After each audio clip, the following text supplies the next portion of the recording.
Hello everyone, happy Tuesday! I knew what day it was today. We are in the middle of a thunderstorm right now. It was hot as hell getting home. It was about 92 degrees. Mark is at work. Usually he's here on a Tuesday. His schedule's kind of split up this week, so it seems like every other day you're going to get me or the both of us.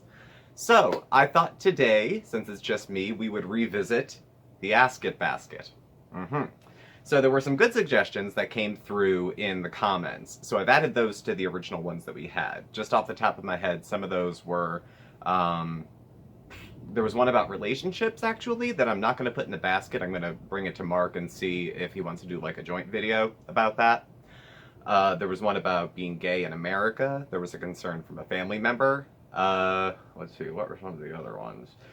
Finding joy in your life. So that was a nice, lighter, more uplifting topic.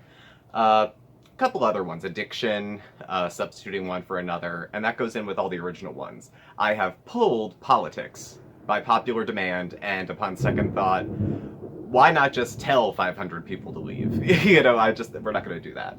And there was a similar request for getting rid of religion as well. I have another video way back, maybe I'll put a card up here, that I did on religion, at least my particular bit on religion. So if you're looking for a fight or for my opinions on it, just my opinions, not a fight. I don't fight about that stuff. You can go back and watch that video. So I also have Dandy with me today. Dandy is the comfort animal because it's thunderstorming. So Bandit's the actual comfort animal. He's under the bed. So I added these here. I'm not going to look. I'm just going to pick, and bear in mind I've prepared nothing except these slips of paper, so I'm going to be talking extemporaneously, maybe? And the topic I pulled is addiction and regret / lessons. Okay. For anyone who hasn't been paying attention, I'm a recovering addict, alcoholic, heathen, throw any medical diagnosis on top of that, or, any kind of foul language on top of that, what have you. My life was ripped apart pretty much by alcohol, primarily alcohol, drugs a little bit, from, I'm going to say 2005 up until 2012. And it inhibited my ability to do things, pretty much. I had a hard time finishing up school because it started to kick in a little bit during college.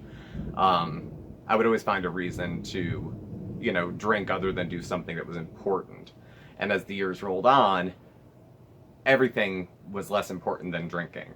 So when I decided that I was not decided, but fell into the pattern of being an alcoholic, I was drinking before work, I was drinking at work. I've had 2 DUIs in my life, in 2008. But if I got pulled over for every time that I drove drunk, I'd be under the prison, probably, and that's fair, and I should be, because it's a reckless, irresponsible, dangerous choice to make. And if you've been punished for it, you probably have it coming. I know I did. So I didn't start getting better till about 2012. So in 2005, I was like 23 years old. In 2012, I was just turning 30.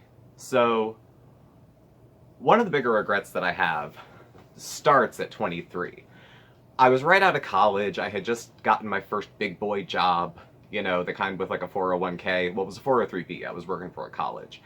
And I had a salary. I got paid once a month. I wasn't an hourly waged worker anymore. I had a job that required a degree, which I happened to have, so I was very proud of myself. And then got into a relationship, and I had that going too. This was right at the end of me doing a lot of restricting. So the eating disorder kind of flips over into drinking at this point. Whatever one was doing, now the other was going to do. And it was going to do it overtime and moonlighting. So the drinking kind of, I don't know, it kind of filled in a bit of loneliness maybe that I was feeling. It was kind of like, now what? Like, what's my next goal? Because I had very small goals in life. I wanted to make between $30,000 and $40,000 a year, live in a big city, have my own car, and be in a relationship. And I had done all those things. And it was like, now what? I didn't have loftier goals. So I thought I would settle into it. And it turned into drinking every day, drinking every night, and so on and so on. Now, this happened right out of college. And because I was sick off and on, I'd gone to rehab a couple of times, well, 5 times over the course of those 6, 7 years. And I had been in the psych ward 5 times and in jail 3 times. So there were periodic breaks and periods of sobriety. One was a year long, pretty much. It was forced. I was wearing one of those alcohol bracelets, and I was in jail for some of it. And then I was on house arrest for some of it. So it wasn't really my idea, to say the least.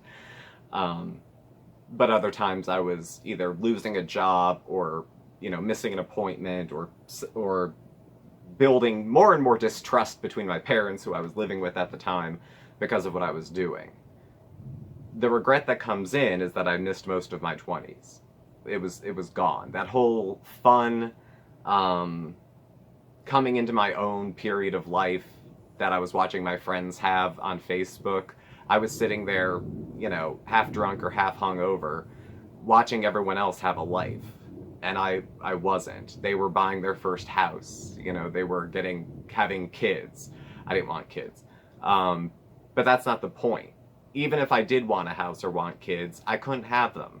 The things that I was saying, I don't want those anyway. It's like, turning down an invitation you never got to the party. I remember being in rehab 2007, so about 5 years of 5? No, at that point only 2 or 3 years of destroying my life. And I was an alcoholic. That's what I identified as at the time. It's not a medical term, but y'all know what it means, pretty much. And it was rare because I was, not rare, but in the community that I was in at the time, it was about 90 of us. It was sort of rare for an alcoholic to be as young as I was.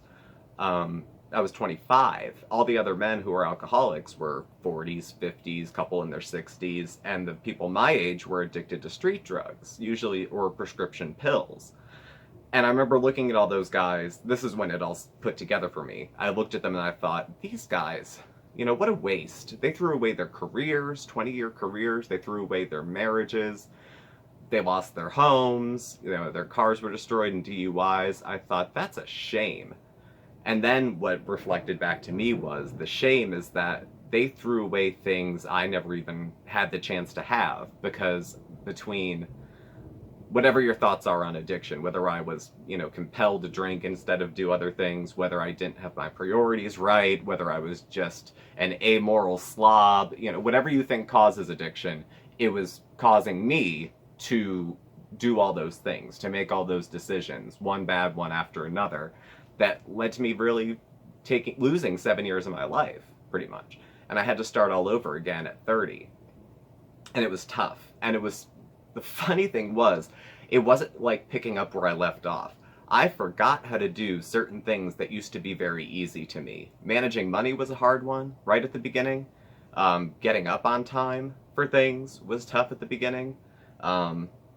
I had a friend who was a sponsor in AA who's told me, first thing you do every day, make your bed. That was it. Make your bed. So I did that every day for a year. The recovery time tacked in. Now, that was a period of where I learned a lot about me and about other people and about my weaknesses. I had a ton. Basically, I didn't know what the hell was going on, and I was relearning my way through life. But that was another year where it was personal growth. There was no way around it. The only way out is through, like that kind of saying. But it was still another year of my life that I wasn't fully participating in life the way I wanted to. So I guess, those are regrets I have. But, they always God bless the broken road, because if I hadn't gone to treatment, I wouldn't have met Mark. And if I hadn't stayed in Carbondale, Mark wouldn't have moved in with me and my parents, and I wouldn't have had the relationship I have now, which is, come on.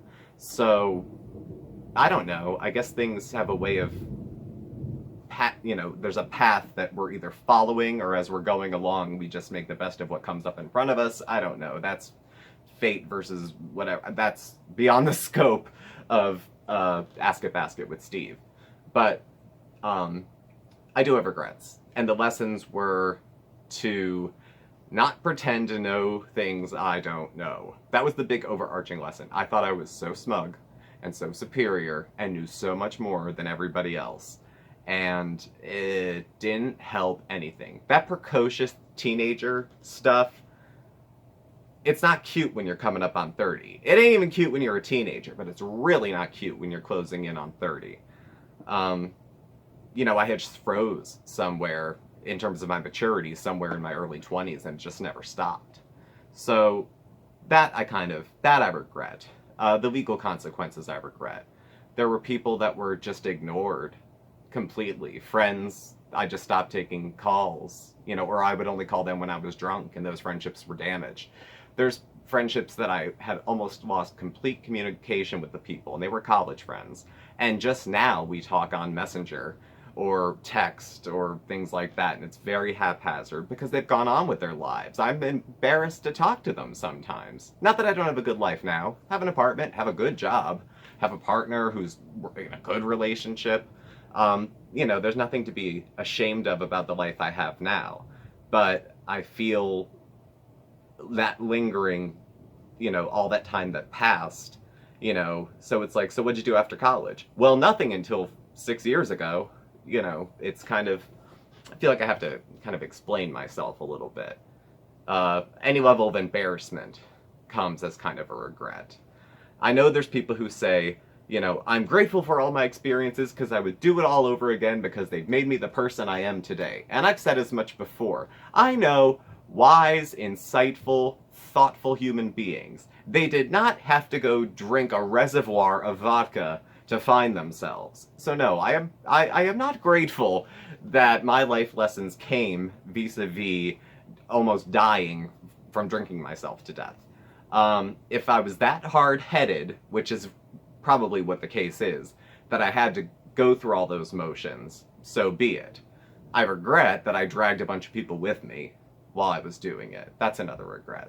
So, the lesson learned, the best, they talk about amends in 12-step programs. I don't attend a 12-step program. I did at the beginning of my recovery, and for a lot of reasons it was pretty helpful. There's a lot of reasons now that I don't go. But they talk about amends, you know, and making good with people. One of the best amends I think you can do for like lousy behavior, don't act lousy anymore. That's a good start. Obviously, if you owe someone money, pay them back.